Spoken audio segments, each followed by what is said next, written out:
When you watch this video, it should make you pretty nauseated and sick to your stomach because, those, when we sign up for the military and you're willing to put your name on a dotted line, you're willing to die for your country and sacrifice yourself for the sake of others. When you do that, you do it for the right reason. But unfortunately, the people that are leading you, the leaders of the military and the politicians and the corporations are all in it for the money. And they're willing to sacrifice you. When you hear this story, you'll see exactly what I mean. Good morning, Chairman, Ranking Member Meeks, and members of Congress. Thank you for inviting me to speak to you all about my Marine Corps Scout Sniper Team's experience during the evacuation in Kabul, Afghanistan. This is my perspective. This is my account and not the DOD's. I'm Sergeant Tyler Justin Vargas Andrews. I'm 25 years old and from Northern California, a professionally instructed gunman and radio operator for my team. My sniper team was Reaper 2, part of Victor 2-1 Weapons Company, attached to Echo Company, 2nd Battalion, 1st Marines from Camp Pendleton, California. In June of 2021, after having just left Kuwait, we were deployed to Saudi Arabia as a show of force. We practiced a few small-scale non-combatant evacuation operations in the event we were needed in Afghanistan. August came, and 2 weeks later, we left for Kabul. Reaper 2 and Echo Company had a close relationship with the colonel of the Special Purpose Marine Air Ground Task Force. He kept us informed of the situation on the ground in Afghanistan, and we were ready to go, so we thought.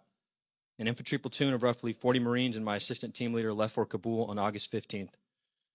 They eventually faced the Afghan civilian crowd that overran the Hamid Karzai International Airport. The rest of us arrived on August 16th. All the Marines linked up and staged inside a gym in HKIA, not far from the airfield. We connected with our command and received our first mission later that night. From August 17th to the 18th, we surveilled and reported on Taliban activity from the top platform of Satellite Tower near the civilian airport terminals in HKIA. We reconnected with another sniper team and moved back towards our staging area that night. Our team traveled to Abbey Gate Forward in the afternoon of the 19th and set up a position in the tower as Marines in riot gear were sent through the crowd to cordon off a couple hundred people as we tried to begin some form of processing. Hundreds of people came in waves surging through the gate multiple times, physically fighting us. Living out of our tower, we conducted 24/7 operations at the gate. The next 7 days were surreal. Nothing prepared us for the ground experience we were about to encounter. It was chaos, but we worked together to figure out the next best steps. Tens of thousands of people descended upon Abbey Gate. We were looking for anyone with a blue passport first and foremost. People were suffering from extreme malnutrition, dehydration, heat casualties, and infants were dying. Afghans were brutalized and tortured by the Abbey Gate. He was spotted somewhere from noon to 1 p.m. by myself, then Sergeant Charles Schilling, and another. The anomaly in the crowd, who was clean-shaven and fit the description exactly, traveling with an older gentleman. The individual was consistently and nervously looking up at our position through the crowd. The older of the two wore a black silky hijab that was covering his face most of the time. They both had obvious mannerisms that go along with who we believed him to be. They handed out small cards to the crowd periodically, and the older man sat calmly and seemingly coached the bomber. Over the communication network, we passed that there was a potential threat and an IED attack imminent. This was as serious as it could get. I requested engagement authority while my team leader was ready on the M110 semi-automatic sniper system. The response: leadership did not have the engagement authority for us. Do not engage.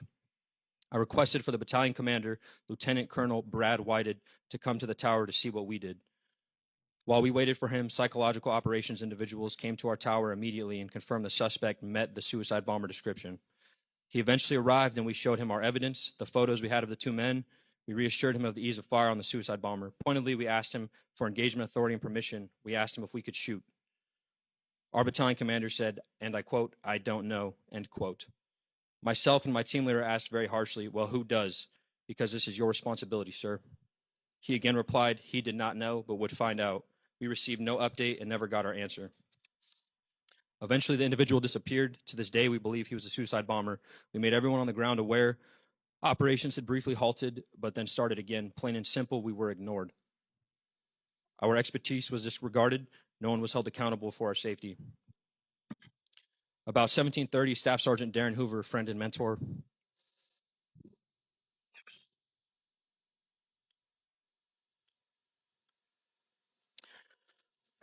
came to get me from the tower to go help find an Afghan interpreter in the crowd.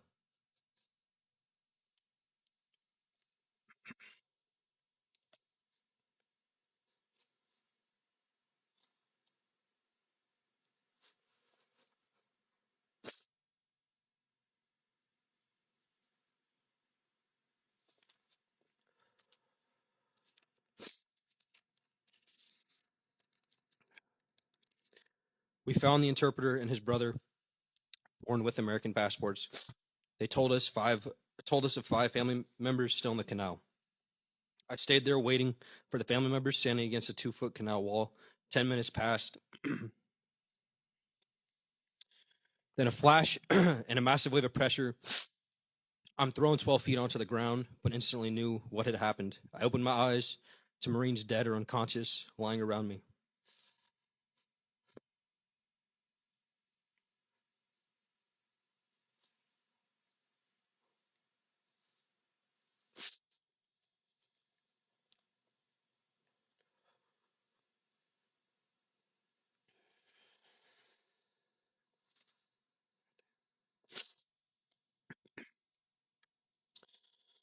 A crowd of hundreds immediately vanished in front of me, and my body was catastrophically wounded with 100 to 150 ball bearings now in it.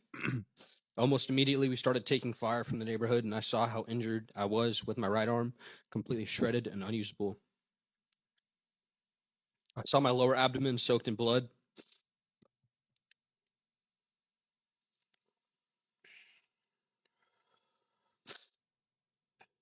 I crawled backwards roughly 7 feet because I thought I was still in harm's way. My body was overwhelmed from the trauma of the blast. My abdomen had been ripped open. Every inch of my exposed body, except for my face, took ball bearings and shrapnel. I tried to get up, but could not. Laying there for a few minutes, I started to lose consciousness when I heard Chaz, my team leader, screaming my name as he ran to me. His voice calling to me kept me awake.